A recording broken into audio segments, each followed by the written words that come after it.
ke sini. Jadi cerita konser video game ini sebenarnya kan ini boleh dibilang kelanjutan dari konser video game yang kami lakukan 18 tahun yang lalu. Itu tahun 2006 kita buat itu di tenis indoor. Nah, tenis indoor itu kapasitas sudah 2000-an, 2000 something lah, 2500 kalau nggak salah. Surprisingly animonya luar biasa saat itu.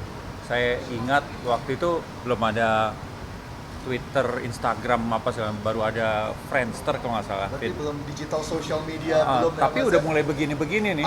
Karena itu untuk pertama kalinya Twilight Orchestra konser di mana penontonnya festival. Itu 2006. 2006 ya Mas ya? Sebelum-sebelumnya Twilight Orchestra kan konser selalu duduk tertib gitu ya. Kadang lagunya klasik, kadang-kadang lagu film, perjuangan, daerah, macam-macam ya. By the way, Twilight Orchestra tuh tahun 91, berarti kita udah 33 tahun jadi orkes tertua di Indonesia. Jadi 33 tahun. Dan waktu tahun 2006 itu kita bikin pertama kalinya memberanikan diri ini harus festival. Nggak tahu kenapa ada kesambet apa gitu. Aku bilang ini nggak seru kalau orang duduk gini gitu ya. Terus itu animonya sedemikian hebatnya gitu. Nah, aku tahunya dari waktu itu Friendster ya. Friendster Zaman itu. Nah itu komentarnya ada yang nangis apa segala macem. Wow, ternyata gitu. Setelah itu mau bikin lagi nggak pernah ada kesempatan. Kalau nggak kan biasanya kan mesti cari sponsor, butuh pendanaan yang besar. Nah saya tuh nggak punya kemampuan untuk nyari dana sana sini. Udah musik gitu ya. Nah terus bertahun-tahun nggak ada yang bikin juga, jadi salah konser ya cuma waktu itu. Tiba-tiba kemarin itu ketemu dengan Tip-Tip. Dengan di Tip-Tip itu ada Pak Albert Lucius yang mendirikan itu platform digital yang soal kreatif lah gitu, industri kreatif ya. Di sana ada Pak Triawan Munaf. Wow, akhirnya kita jadi mereka menampung bahkan mendukung ide bikin video game konser yang di Indonesia ini nggak pernah ada. Pernah ada kita bikin 18 tahun yang lalu, habis itu nggak ada. Nah, kenapa kita nggak bikin lagi? Di luar kan sering tuh, di Jepang, di Eropa, Amerika, even Singapura, Malaysia, Thailand, biasa gitu. Kita herannya nggak ada gitu. Nah, untunglah saya ketemu Tip-Tip dan East Ventures. Malah ini Pak Albert Lucius dan Pak Triawan Munaf, mereka yang akhirnya support ini. Udahlah pendanaan nanti kita yang cari lah. Akhirnya jadi kemarin, tapi smaller scale yang biasanya 2.500 penonton 18 tahun lalu, sekarang jadi VVIP, lebih intimate gitu ya. Intimate dan cuma 1.000 orang gitu. Dengan tiket yang lebih mau nggak mau lebih tinggi karena biayanya tinggi, kapasitasnya dikit. Nah begitu jreng jadi ternyata euforianya segitunya, kita nggak nyangka gitu. Kita merasakan video game itu euforianya ya anak-anak waktu itu. Warnet. Waktu 2006 ya. Itu euforianya ya gamers yang waktu itu. Tapi semua udah begini nih. Video game Mas ya. Nah, terus kita resah karena kapan belajarnya ya? Mau disuruh belajar, nggak game lagi. Kita resah. Ya. Tapi gimana ya, dibilangin susah waktu itu. Nah, terus akhirnya lagu yang bagus dari salah satu game gitu. Nah, terus saya pelajari semua. Gokil bokap lo gitu. Emang gokil sih Mas dari dulu. Padahal bukan soal ide yang cemerlang apa enggak, aku sih akan lebih dekat gitu, lebih bisa komunikasi. Terus nanti jangan game terus dong, belajar dong gitu. Maunya gitu. Tapi kan akhirnya aku jadi riset serius soal lagu-lagu game. Oh yang ini, oh ini begini. Nanya dia lagi. Jadi guru saya tuh.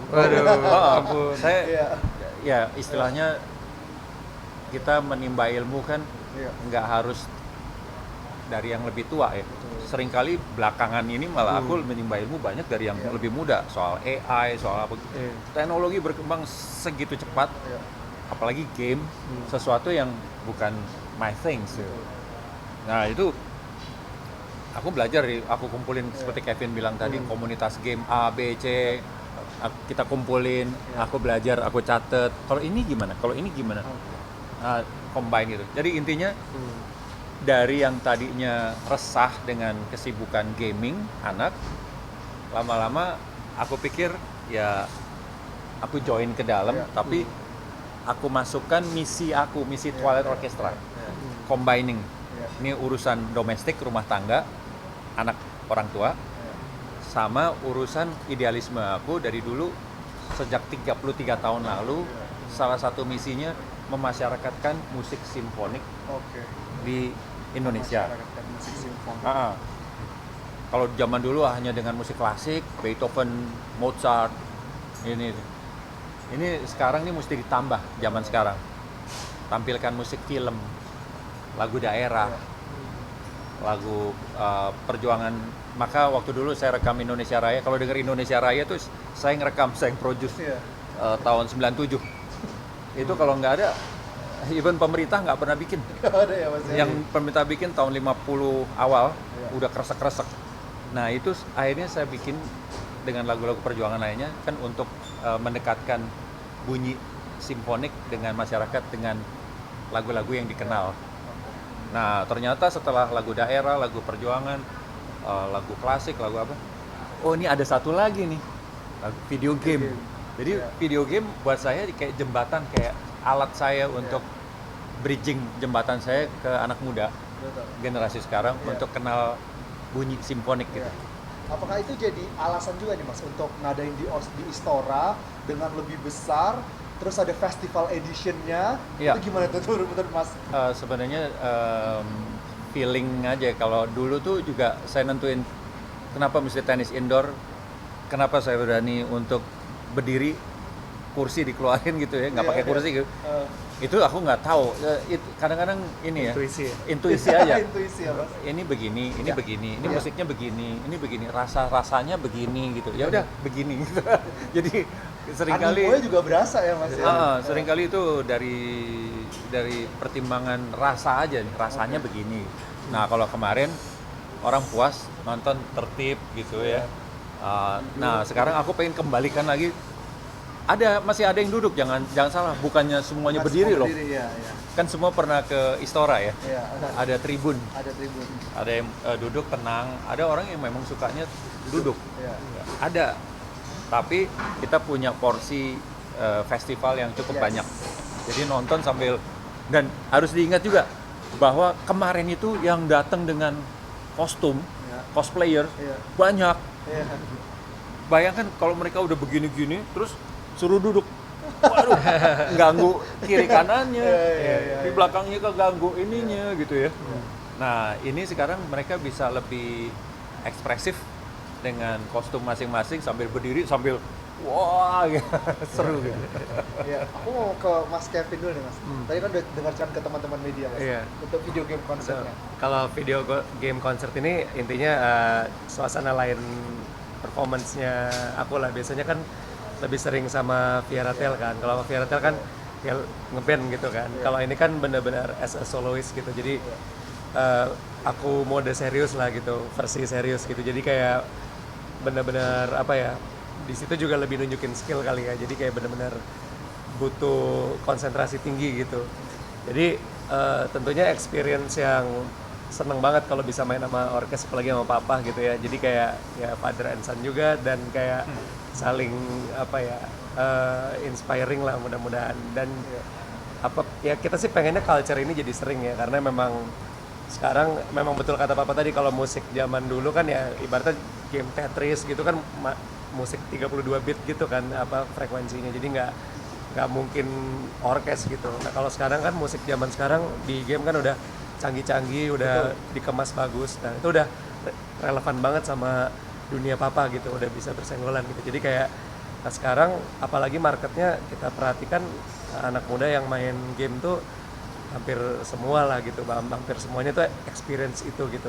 Dan hebatnya juga Papa tuh di sini konsep konser kita ini kita tuh merangkul berbagai game gitu. Jadi ada yang istilahnya AAA game. AAA itu yang game yang grafiknya bagus banget gitu lah ya. Terus ada game yang e-sports yang ibaratnya mainnya online dan bisa versus lawan berlawanan gitu. Ada e-sportsnya gitu. Jadi sebenarnya Papa even di dalam game itu kalau di kacamata besar lagi itu kayak luas banget gamenya, ada yang A, ada yang B, ada yang serius, ada yang shooting game, ada yang ini. Jadi kayak di dalamnya tuh juga ternyata banyak gitu, ibaratnya layernya tuh banyak gitu. Jadi ini menurutku sangat seru buat ditonton, dan menurutku you guys have to come ke Istora ini karena ini experience yang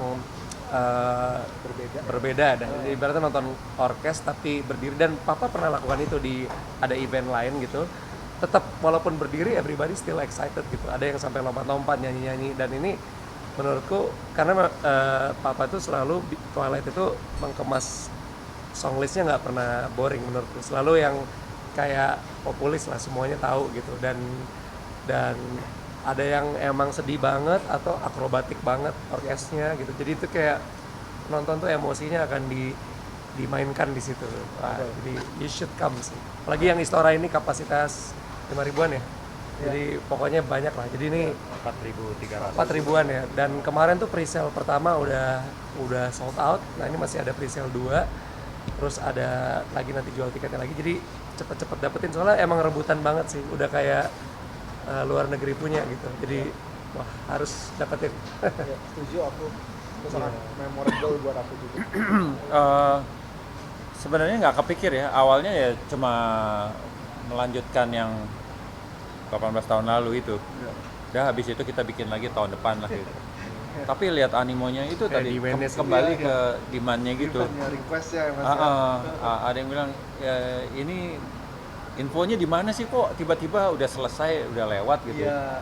Nah, padahal dia kecintaannya segitunya gitu. Terus nge-DM aku, DM itu banyak banget. Banyak ya? Nah, om, kita jadi om lagi, emang om. Gak apa-apa. Cuma aku kadang-kadang kesian Masih muda kan. berasa ini kalau di anak gua gitu kan ya, kasihan juga ya gitu ya. Awalnya diabaikan tapi lama-lama kasihan juga ya. Terus aku ngomong sama Tip lagi. Itu tadi yang seperti cerita awal itu, ternyata Tip itu memang bukan simply mikir bisnis, tapi sama, itu frekuensi kita sama itu, mikir bagaimana menyalurkan kreativitas anak muda gitu. Begitu mereka dapat tontonan yang manasin kreativitas mereka gitu ya. Nah, ini bagus. Jadi nyambung, ya udah kita dukung. Jadilah gitu di Istora. Ya, nah, untuk Mas Kevin sendiri sebenarnya kalau di Istora aku setuju banget itu. Iya kan? Beda-beda Iya. Aku sih rencana ntar mau ada surprise lah. Ada gimmick lah yang aku rencanain yang ada pembedanya gitu. Pakai cosplay katanya Mas ya. Itu lagi dipikir-pikir. Soalnya laguku kan agak susah tuh yang dimainin. Takut ribet gitu. Iya. Tapi ya we'll see ya. Aku aja nggak tahu, nggak boleh dikasih tahu. Jadi benar-benar upcoming gitu. Pertanyaannya cuma Pak, aku boleh nambah nggak? Nambah apa? Nggak sesuatu lah gitu ya. Nggak, aku nggak bisa. Apaan tuh? Kamu mau ngelawak? Aduh, nggak bisa. Apaan tuh? Nggak dikasih tahu. Pokoknya nanti deh. Ya udah, nanti lihat aja surprise-nya apa. Tapi jadi bener-bener mungkin ini yang ditunggu-tunggu nih Mas sama teman-teman media dan teman-teman yang ngedenger juga nanti di luar sana Mas ya. Apa sih Mas yang membedakan, yang membuat ini jadi lebih istimewa, lebih grande, dan apa nih Mas yang bisa disampaikan ke teman-teman media Mas? Waktu aku di tag gitu, mention gitu soal bikin lagi beberapa menyertakan saran. Kalau bisa game ini juga dong, game ini. Nah, itu aku tampung Dulu ya. Jadi Mas. aku dengar, catat. Tapi kan kita nggak mungkin semua ya. Kalau nanti tahun depan next concert, nah itu bisa different repertoire dengan menu yang setlist. Kalau zaman sekarang anak-anak ngomong setlist. Musisi cuma sebagian, katakanlah cuma 30% dari semuanya yang bunyi yang main gitu. Dengan penyanyi kadang-kadang sesepi itu, tapi bisa sekolosal itu semua nyanyi dengan sama-sama kuat gitu ya. Itu bergantung pada lagunya, pada gamenya gitu ya. Ya. Nah gamenya juga, jadi game itu kan ada yang dramatiknya, ada yang syahdunya, macam-macam ya. Gamenya macam-macam. Kita ada PUBG, ada Dota 2, Ragnarok, Harvest Moon, ada apa lagi, Pokemon. Yang ya. jadi yang jadul-jadul itu sampai ke Final Fantasy, wow macam-macam itu. Jadi saya terkesan sekali ya, begitu selesai konser itu yang cerita sama saya bahwa dia nangis sepanjang nonton itu. Oh, iya, ada ya? Banyak. Ada dan Nggak usah final gitu, itu, iya. panitianya juga Sedih maksudnya gitu. si yang Iya. kerja di situ, mas tadi aku mojok aja mas nggak tahan gitu, kenapa aku bilang. Nah ternyata ya aku baru ngeh ya, pada saat kita cinta musik ya gitu ya rasa keindahan aja ya gitu. Terus ada yang namanya theater of mind, Oh. imajinasi kita ngebayangin ini gini keindahan, kesyahduan itu. Tapi manakala kita mendengarnya berulang-ulang di film, kan ada yang fanatik.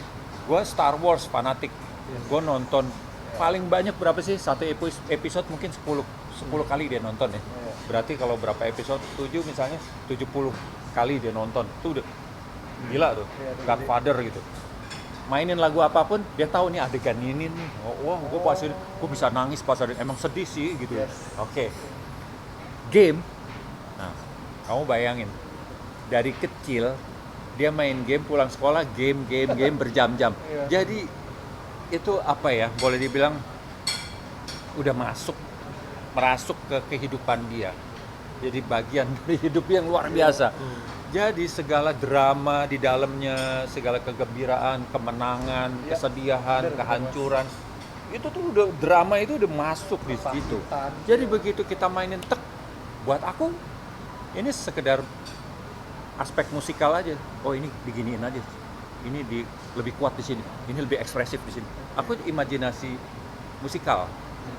Tapi ternyata yang nonton itu, termasuk betul. yang kerja gitu, yang di panggung, yang itu beberapa nggak kuat dia mojok gitu, nangis. Ada tuh ya. Ada yang dipamerin nangisnya sambil nonton, Iya. di selfie gitu, Viral, gitu. di beberapa sosmed. Itu luar biasa sih. Keren. Iya, benar. Ya. Total berapa lagu mas yang Nah, itu rahasia. Rahasia. Karena kalau kemarin di mana Artburner itu pakai intermission, nah sekarang nggak ada intermission, jadi run through gitu, all the way gitu, nggak ada berhenti, nggak ada istirahat, Ya. terus sampai habis. Ya. Nah terus sebelumnya kita mulai sebenarnya siang, Ya. kalau nggak salah jam 1 jam 1 ya. Jam 2, ya, jam 2. Sekitar jam 1-an itu ada aktivitas cosplay. Cosplay. Seperti kemarin seru banget cosplay. Sayang aku nggak sempat lihat karena persiapan panggung gitu ya. Kevin yang lihat ya. Di luar tuh Iya, ada keren. kompetisi Bener-bener cosplay. keren. Ya, Wah, karena ternyata culture-nya mereka kan juga ngumpul-ngumpul foto-foto juga kan. foto-foto, Nah, ada kompetisi juga, ada displaying segala macam yang itu luar biasa. Saya cuma lihat ininya aja, video-videonya aja. Nah ini akan ada lagi, lebih banyak lagi yang cosplayer siangnya. Siangnya Jadi ingat, ada aktivitasnya Mas. oh iya, dan ini yang harus diingat, kita bukan malam loh, Bukan. ini jangan salah, Iya. kita sore Iya. sorry. jam 3.30. Iya. 3.30. Nah berarti cosplaynya tuh sekitar sejam 2 jam Jam sebelumnya. 1 udah mulai ya Mas. Jam 1-an tuh udah activity di Istora. Iya. Jam 1 siang. Iya. Nah, supaya ini juga kenapa? Karena dapat laporan kemarin yang muda-muda yang belum ada kendaraan gitu ya, naik kendaraan umum. Iya. Pas keluar udah jam 10 setengah 11 gitu. Susah itu nyari kendaraan umum. Iya. Akhirnya Om kalau bisa di ini dong, di lebih jangan terlalu malam. Padahal kita nggak malam. Waktu kemarin tuh mulainya jam 7 lewat 10, jam 7 lah. Selesainya jam 10, 3 jam. Ya termasuk ada interaksi dan ngobrol, MC segala macam. Ya, kita punya banyak penyanyi hebat-hebat di Indonesia kan, yang muda-muda bagus-bagus. Nah, tapi begitu ngomong lagu video game, wah ini spesifik gitu. Begitu aku denger Snake Eater, siapa ya? Nah, tantangannya kalau kita hadirkan penyanyi yang sudah top sekali dengan hitsnya, kita hadirkan dia, nanti orang insist lagu hitsnya dia yang dimainkan ya. kan gitu kan. Kalau penyanyi tertentu identik lagu yang hits dia kan. Iya. Begitu dia nyanyi lagu video game, kadang-kadang kita confused di sini. Ini bayangan gue dia mestinya nyalin lagu ini, tapi kok kayak gitu. Jadi akhirnya aku butuh suara vokal yang nggak harus penyanyi yang udah eksis, tapi yang karakternya nih bukan soal jago banyak banget yang di audisi itu banyak bagus-bagus, tapi yang karakternya paling nyambung sama lagu ini dapat kemarin Evelyn Wijaya. Nah tentunya karena kita bawakan kembali lagu itu, kita nanti tampilkan kembali, tapi nggak bikin audisi lagi yang sekarang, nanti tahun depan bikin. Siapa ya Mas ya? Oke, teman-teman kita Kriteria pemilihan lagu itu bukan semata-mata dari banyaknya masukan atau yang paling banyak, bukan. Yang pertama-tama pasti ya yang aku tanya ya Kevin, Tristan yang paling deket ya. Terus ya ada Dylan Pro pokoknya dari gamers yang udah ada streamer lah apa segala macam. Komunitasnya aku kumpulin. Ini begini, ini. Pokoknya cari masukan dari mereka. Karena itu bukan bidangku. Jadi aku masukkan dari mereka. Nanti dari situ aku tinggal combine dengan pertimbangan orkestral, musikal. Kalau secara musik ini menarik, ada yang semenarik itu gitu. Kayak kemarin aku nggak nyangka waktu kita bawakan Frontera itu segitu dalamnya gitu. Padahal dari segi musik ya, aku lihat yang lain ada yang lebih gimana gitu ya, lebih dramatik dari segi musik ya. Itu kan lagu easy listening aja gitu aja. Loh, kok ternyata segitunya impactnya. Nah, itu yang aku mesti hati-hati, mesti dengar. Jadi kalau ditanya apa kriterianya, itu kombinasi antara demand yang menarik menurut mereka, menurut gamers, kemudian aku combine sama secara musikal, ini menarik nggak kalau diolah gini, challenging nggak di aransemen begini, dimainkan begitu gitu. Jadi kombinasi pertimbangan demand video game sama faktor musikal. Sebenarnya itu aja sih. Dan yang penting mencakup ke ada semuanya kayak AAA, first person shooter maksudnya, terus ada yang MMORPG. Jadi kalau bisa semua jenis game, bahkan sekelas Harvest Moon yang simulation ada semua. Jadi kayak biar bisa merangkul semua jenis gamers yang ada gitu. Gitu. Oke, satu lagi ya? Oke. Tantangannya. Ya satu pendanaan pasti ya. Pendanaan ini ya untungnya Tip dan East Ventures komit banget sih ya. Mereka ada idealismenya juga gitu ya. Jadi kan ada tuh orang yang bikin konser simply cuan gitu ya. Nah ini untungnya mereka ada idealisme gitu ya. Tantangannya itu pendanaan. Terus yang kedua buat aku kayak nggak ada tantangan. Maksudnya lebih kesenangan gitu ya. Karena buat aku Istora nih insya Allah lebih seru gitu. Karena aku ketemu sama orang yang berdiri sambil begini, sambil gini terus belum kayak kostum gitu. Terus nanti pastinya begitu mereka, kan kemarin misalnya waktu Final Fantasy Sephiroth, aku suruh Sephiroth. Aku ngebayang kalau ini berdiri ya, Sephiroth teriak gitu satu ya, gedung gitu. Aduh itu. Jadi kalau dibilang tantangan mungkin banyak lah. Cuma yang aku inget kegembiraan aja, excitementnya aja. Seru. Oke.